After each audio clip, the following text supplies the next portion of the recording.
Illustrious ancient Greek thinkers and philosophers such as Plato, Aristotle, Socrates, and Pythagoras have left an indelible mark on history.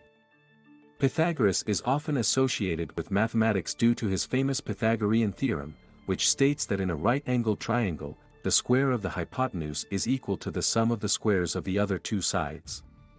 However, he was primarily a mystic and the founder of a mystery school, whose followers were known as Pythagoreans, and this is the aspect that I will focus on in this video.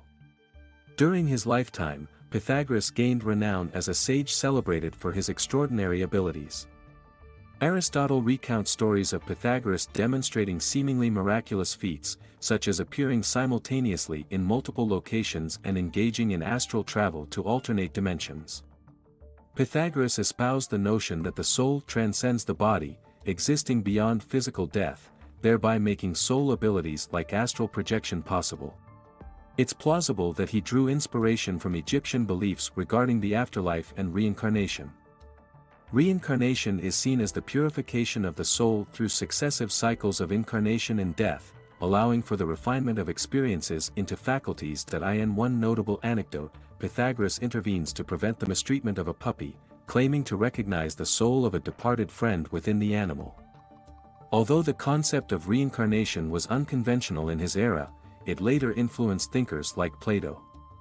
Throughout historical accounts, Pythagoras is depicted as a quasi-divine figure possessing significant psychic and spiritual capabilities. But how did he acquire these abilities? Pythagoras, often considered a pre-Socratic thinker, lived during the 6th to 5th centuries BC. Born around 570 BC on the island of Samos, Greece, to his mother Pythes, he initially studied under the philosopher Phercides.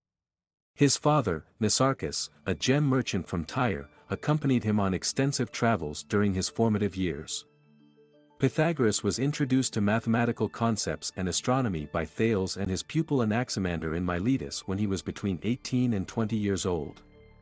Thales advised Pythagoras to further his knowledge by journeying to Egypt. Leaving Miletus, Pythagoras first traveled to Sidon, where he underwent initiation into the mysteries of Tyre and Byblos. Upon arrival in Egypt, Pythagoras sought entry into the mystery schools but was repeatedly denied unless he underwent specific training involving fasting and breathing techniques. Despite initially resisting, Pythagoras eventually acquiesced. After completing a 40-day period of fasting and intense breathing exercises, Pythagoras underwent a profound transformation.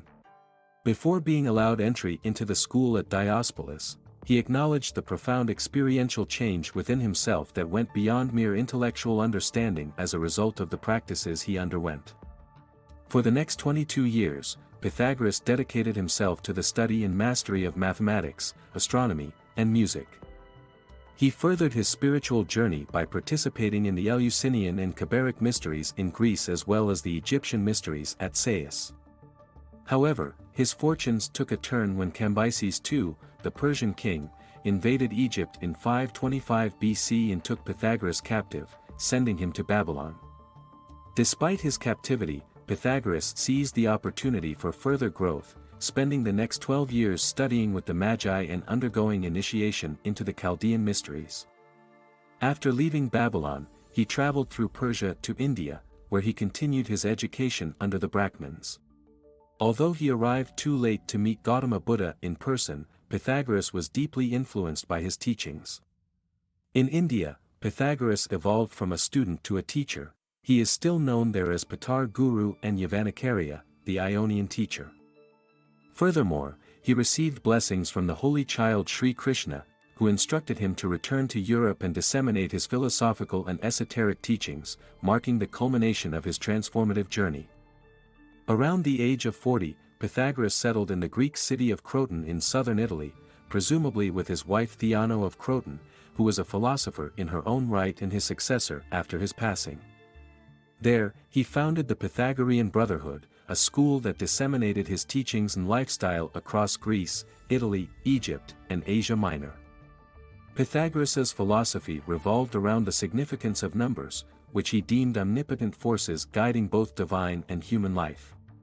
Core tenets of Pythagoreanism included numerology, geometry, arithmetic, cosmology, and music theory, reflecting the belief that reality in the universe were inherently numerical. For instance, he discovered that music had mathematical foundations, specifically inventing the monochord, a straight rod on which a string and a movable bridge could be used to demonstrate the relationship of musical intervals. Followers of Pythagoras may also have been the first to recognize that the Earth is not at the center of our solar system.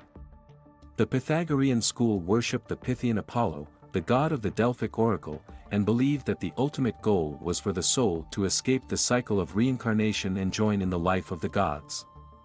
Pythagoreans believed that the soul was stuck in the body as punishment for a committed offense and that it's possible for the soul to be purified. Hence, they emphasized voluntary poverty, strict silence, and rigorous initiations to admit candidates into its esoteric inner circle. Followers led disciplined lives, adhering to strict rules on diet, clothing, and behavior aligned with their beliefs. For example, their burial rites were tied to their belief in the immortality of the soul. These practices resulted in the cultivation of exemplary characters among both men and women in ancient Greece. Additionally, evidence suggests that the Pythagorean school served as a convergence point for various mystery school traditions, including Freemasonry. The school organized its pupils into 3 degrees mirroring the stages of purification, illumination, and perfection observed by early Christians. In the first degree, initiates are in the acoustikoi or hearers stage. They are expected to practice silence for 2 to 5 years and adopt a pious life, dressing simply and avoiding meat, in order to attain a more privileged afterlife. They also engage deeply in moral teachings concerning matters such as harmony, justice, and proper behavior. In the second degree, they advance to the mathematikoi stage, where they explore higher dimensional concepts including the fourth dimension, laws of higher space, and intricate occult relations of numbers, colors, and sounds. The final stage, the physikoi, delved into the true inner life, recognizing the divine essence beneath all forms and comprehending its evolutionary course. The 2 stages, acoustikoi and mathematikoi, instead of being treated as the degrees they are considered by mainstream academics to be 2 separate branches of Pythagorean philosophy. The former was deemed superseded in the 4th century BC by the Cynics, while the latter were later absorbed into the Platonic school in the 4th century BC. Pythagoreanism faced hostility and violence in the latter years of the 6th century BC, prompting Pythagoras to seek refuge in the Greek city of Metapontum, where he is believed to have passed away around 490 BC. Although the Pythagorean movement faded into obscurity by the 4th century BC, a resurgence known as Neo-Pythagoreanism emerged centuries later. This loose collection of individuals revered Pythagoras as a pivotal figure in philosophy, contributing to ideas that influenced later philosophical traditions such as Platonism and Neoplatonism. Pythagoras and his teachings are believed to have played an essential part in the development of Western thought, weaving their way into even our modern scientific understanding, which emphasizes using mathematical quantity to define our universe.